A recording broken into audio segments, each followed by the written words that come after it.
আসসালামু আলাইকুম। জাতীয় এগ্রো চ্যানেলে আপনাদেরকে স্বাগতম এবং আপনাদের সাথে আছি আমি মোহাম্মদ আরিফুল ইসলাম আরিফ। প্রিয় চাষি ভাইরা, আজকে আপনাদেরকে আমি দেখাতে চলেছি মূলত লতি কচু চাষ কীভাবে চাষ করতে হয় এবং এর জন্য কতটা পরিশ্রম করা লাগে। তো আপনারা দেখতেই পাচ্ছেন এখানে আমার চাচি রয়েছেন এবং বড় ভাই রয়েছেন, তারা কিন্তু এখানে অনেক পরিশ্রম করে চলেছেন সুন্দরভাবে। এই যে চারাটি রোপণ করে এনারা কিন্তু অনেক পুরাতন চাষি। এখানে দেখতে পাচ্ছেন জমিটা, এই যে এখানে, ওই যে ওখানে যে বড় গাছগুলো দেখতে পাচ্ছেন, এনাদের কিন্তু লতি কচুর চাষে আজ এনারা স্বাবলম্বী। তারপরেও দেখেন এনারা কিন্তু অনেক পরিশ্রম করে। তো সেই ক্ষেত্রে আজকে আমি তাদের কাছ থেকে জানবো যে লতি কচু চাষের জন্য মূলত আপনাদের এইভাবে করে কি করা উচিত, মানে কীভাবে চাষ করা উচিত এবং এর জন্য এই গাছে ফলন আসতে কতদিন সময় লাগতে পারে এবং আসার পরে কি হবে সেটাই জানবো। তো চলুন শুরু করি। কাকে চারাটি কবে লাগানো হয়েছে, কতদিন? আচ্ছা আচ্ছা, আপনারা কতটুকু জমি লাগাইছেন টোটাল এর আগে? লাগাইছেন। আর এখানে কতটুকু আছে? আচ্ছা আচ্ছা। তো এখন এই যে জমিটায় আপনার এই লতি একেবারে কম পর অনেক। ও আচ্ছা, একটু দেখানো যাবে?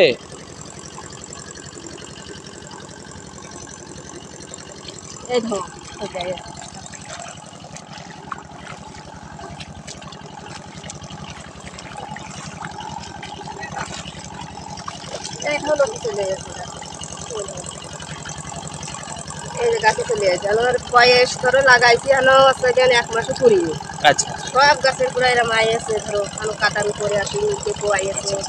এখন ক্ষেত্রে যদি পাবলিক সাধারণ থেকে যদি চান তো আপনারা এই জায়গা দিতে পারবেন? আচ্ছা। তো প্রিয় চাষি ভাইরা, তরুণ উদ্যোক্তা যারা আছেন, চাষ করবেন, বেকার যুবক ভাইরা আছেন, চাকরির জন্য দৌড়ে বেড়াচ্ছেন চাকরির খোঁজে, কিন্তু চাকরি মিলছে না। আসলে চাকরি পাওয়াটা সোনার ডিম বা সোনার হরিণের মতো। আসলে বিষয় বলতে গেলে চাকরির পিছনে না ছুটে আপনি নিজেই উদ্যোক্তা হয়ে যান এবং শুরু করুন লতি কচু চাষ আর স্বাবলম্বী হয়ে যান। আমার কথা যদি বিশ্বাস না করেন, এই বিষয়টি আপনারা চোখে এসে ঘুরে দেখে বুঝে তারপরে চান। এর জন্য করতে হবে সামান্য একটু পরিশ্রম। তো এই বিষয়ে আমি এখন আপনাদের সঙ্গে একটু কথা বলবো। আমার দাদা রয়েছেন, সকলের পরিচিত মুখ, অমৃত মণ্ডল। তো দাদা, আমি আপনার আম্মা বললো চারা যদি আপনারা দিতে পারবেন এবং আমি আপনাদের মাধ্যমে গোটা বাংলাদেশে কিন্তু চারা সেল করেছি। তো সেই ক্ষেত্রে এই চাষি ভাইয়ের জন্য আপনি কি বলবেন? এই যে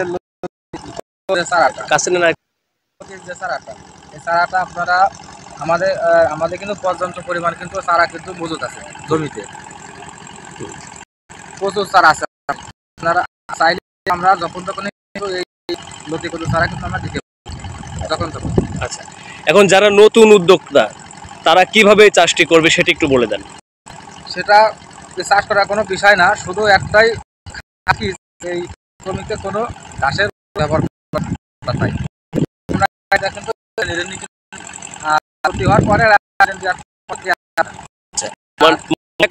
ঘাস একবার পরিষ্কার করে দিচ্ছেন আর লতি হওয়ার পরে একবার পরিষ্কার করবেন, এরপর আর পরিষ্কার করার প্রয়োজন হবে না। আচ্ছা, তাতেও যদি অল্প কিছু ঘাস হয় তাতে কুটে দিলেন, তাতে সমস্যা। আর একটা বিষয় যে ধানের জমি কম পাক দেয়, ঠিক ওই পরিমাণে কিন্তু কচু জমি পাক দিতে হবে।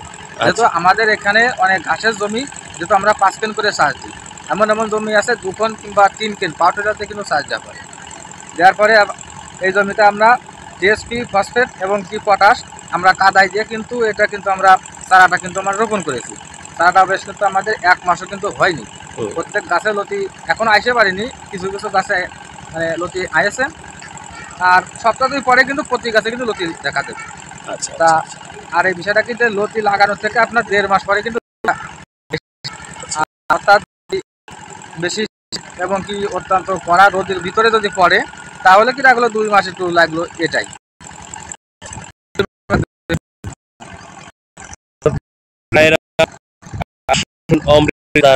গুরুত্বপূর্ণ কথা।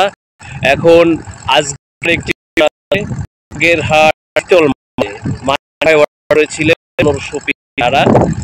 তিনি দীর্ঘ অনেকগুলো ভিডিও দেখে দেখে অনেক জায়গায় ঘুরে লাস্ট আমার কাছে এসেছিলেন, তার সঙ্গে কথা হয়েছে এবং অন্য চারা আজকে তুলে এখান থেকে আমরা সেই চারা পাবো এবং ওখানে যে দেখছেন সাইড জমিটাই কিন্তু বাগেরহাটের চিতলমারিতে যাবে। তো প্রিয় চাষি ভাইরা, আজকে এখানে আমাদের ঘরে ঘরে বলতে গেলে এই যে সামনে দেখেন, যেদিকে তাকাবেন ওই যেদিকে তাকাবেন ধানের চাষ রয়েছে প্লাস লতি কচুর চাষ রয়েছে। তবে আমাদের সাথে লতি কচুর উপরে গুরুত্ব হয় বেশি, এই কারণে হয় যেন এটা আমাদের এখান থেকে সরাসরি মানে আন্তর্জাতিক ব্যাপক একটা চাহিদা রয়েছে যশোরের কচু বলে। তো চাইলে আপনারা চাষ করতে পারেন, আপনারাও আমাদের মতো স্বাবলম্বী হতে পারেন। শুধু শুধু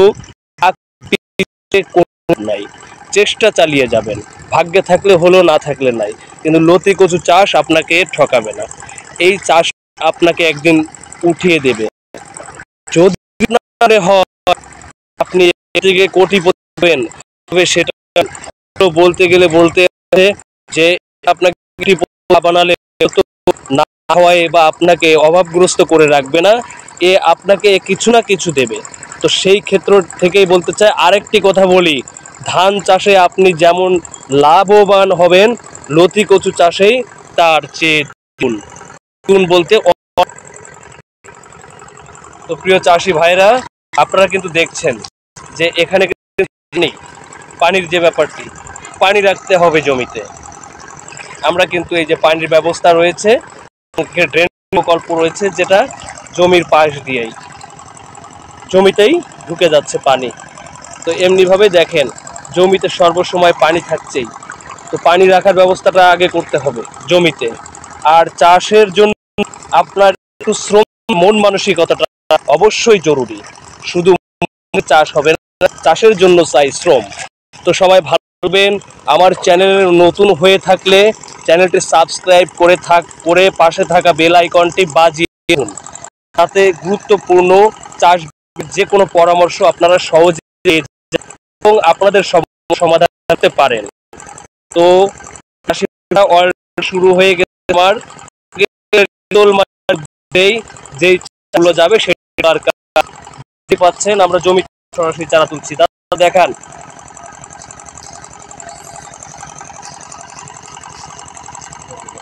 এই যে গোড়াটি কেটে দিচ্ছি, আপনাদেরকে অনেকে অনেক রকম বিভ্রান্ত করতে পারে যে গাছ শিকড় সঙ্গাতে হবে, আসলে কোনটি নয়।